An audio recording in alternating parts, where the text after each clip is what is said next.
नमस्कार दोस्तों, स्वागत है आपका साइट फॉर वर्ल्ड के ऑफिशियल लर्निंग प्लेटफॉर्म पर, जहां स्टूडेंट्स और जॉब सीकर्स के लिए करियर, टेक्नोलॉजी और प्लेसमेंट से जुड़ी इंडस्ट्री ओरिएंटेड और प्रैक्टिकल नॉलेज दी जाती है। अगर आप अपनी स्किल्स को नेक्स्ट लेवल तक ले जाना चाहते हैं तो आप बिल्कुल सही जगह पर आए हो। चलिए शुरू करते हैं आज का इम्पोर्टेंट सेशन। नमस्ते स्टूडेंट्स, आज का टॉपिक है introduction to database management systems यानी कि डीबीएमएस। आप रेडी हो? फोकस मोड ऑन है ना? मोबाइल साइड में रख दिया, स्क्रीन पे पूरा ध्यान है। चलो शुरू करते हैं।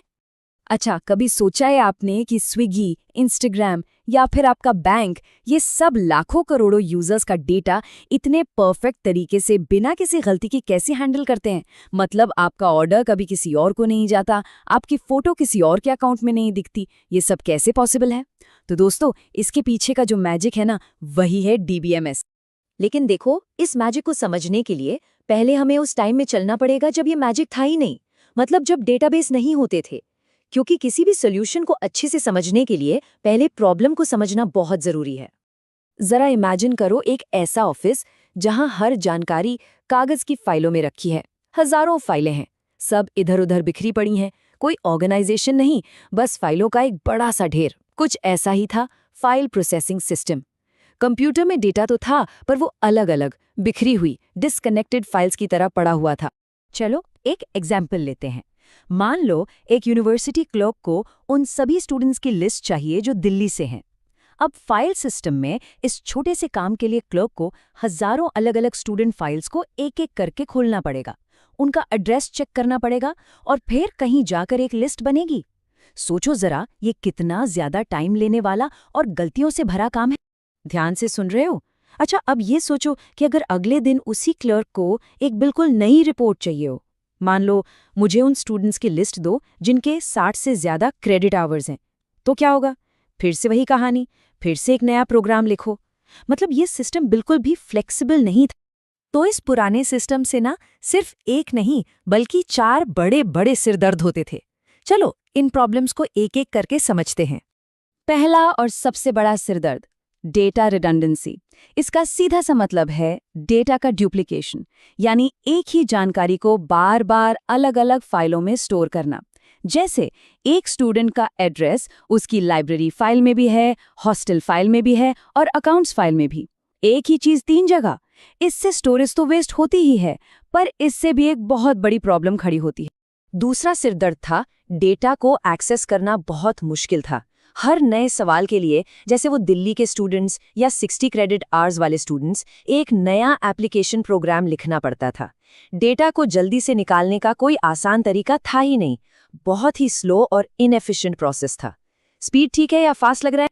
तीसरी प्रॉब्लम थी डेटा इंटेग्रिटी इश्यूज। अब सोचो, वो जो डेटा रिडंडेंसी वाली प्रॉब्लम थी ना, उसी की वजह से ये होता है। मान लो एक स्टूडेंट ने अपना एड्रेस बदला और क्लर्क ने लाइब्रेरी फाइल में तो अपडेट कर दिया, लेकिन हॉस्टल और अकाउंट्स फाइल में करना भूल गया। अब क्या होगा? अब सिस्टम में उस स्टूडेंट के 3 अलग अलग एड्रेस हैं। कौन सा सही है कोई नहीं जानता। डेटा इनकंसिस्टेंट हो गया, अब उस पर भरोसा नहीं कर सकते। इसी को कहते हैं इंटेग्रिटी इश्यू। और चौथा सिरदर्द था सिक्योरिटी का। जब डेटा अलग अलग फाइलों में बिखरा पड़ा हो तो ये कंट्रोल करना बहुत मुश्किल हो जाता है कि कौन सा यूजर किस डेटा को देख सकता है और किसे नहीं। जैसे एक क्लर्क को स्टूडेंट के ग्रेड्स देखने का एक्सेस होना चाहिए, लेकिन इंस्ट्रक्टर की सैलरी का नहीं। फाइल सिस्टम में इस तरह की बारीक सिक्योरिटी लगाना लगभग नामुमकिन था। इस स्टेप का पर्पस समझ आया? हमने देखा कि पुराना सिस्टम कितना बेकार था। रिडंडेंसी, मुश्किल access, integrity issues, security problems, सब कुछ था। साफ है कि एक बेहतर तरीके की जरूरत थी, राइट? तो आखिर इसका सल्यूशन क्या निकला? और यहीं पर एंट्री होती है हमारी कहानी के सुपर हीरो की, द डेटाबेस मैनेजमेंट सिस्टम यानी कि डीबीएमएस। इसने आकर फाइल सिस्टम की सारी प्रॉब्लम्स को एक झटके में सॉल्व कर दिया। तो ये डीबीएमएस है क्या चीज़? सिंपल भाषा में समझो, ये एक सॉफ्टवेयर है, एक स्मार्ट डिजिटल लाइब्रेरियन की तरह, जो सारी जानकारी को ऑर्गेनाइज करता है। ये हमें डेटा को बहुत एफिशिएंटली स्टोर करने, मैनेज करने और रिट्रीव करने में हेल्प करता है, और वो भी बिल्कुल एक्यूरेटली और सेफली। तो एक डीबीएमएस असल में करता क्या है? देखो, ये रिडंडेंसी को कंट्रोल करता है डेटा को एक ही जगह रखकर। ये डेटा इंटेग्रिटी को पक्का करता है, मतलब रूल्स लगाकर ये तय करता है कि डेटा हमेशा करेक्ट रहे। ये सिक्योरिटी मैनेज करता है और इसके अलावा ये डेटा शेयरिंग को आसान बनाता है और डेटा के लिए स्टैंडर्ड सेट करता है। बेसिकली जो फाइल सिस्टम के 4 बड़े सिरदर्द थे, ये उन सब का इलाज है। एक सवाल है आपके लिए, वीडियो पॉज करो और ट्राई करो। सोचो, रिडंडेंसी कंट्रोल करने से यानी डेटा डुप्लीकेशन को रोकने से किसी कंपनी के पैसे कैसे बचते हैं?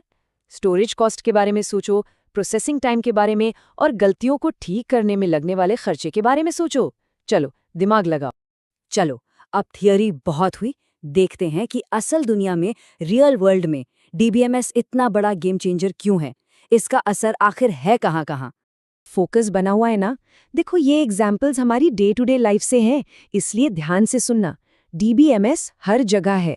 आपका पूरा बैंकिंग सिस्टम, एयरलाइन में रिजर्वेशन और फ्लाइट शेड्यूल, यूनिवर्सिटीज़ में आपका रजिस्ट्रेशन और ग्रेड्स, अमेज़ॉन जैसे ऑनलाइन रिटेलर्स के प्रोडक्ट्स और ऑर्डर ट्रैकिंग, और टेलीकॉम कंपनियां आपके कॉल रिकॉर्ड्स और बिल्स के लिए। बिना डीबीएमएस के इनमें से कुछ भी इतनी आसानी से पॉसिबल नहीं होता। तो हमने देखा कि डीबीएमएस कहाँ इस्तेमाल होता है।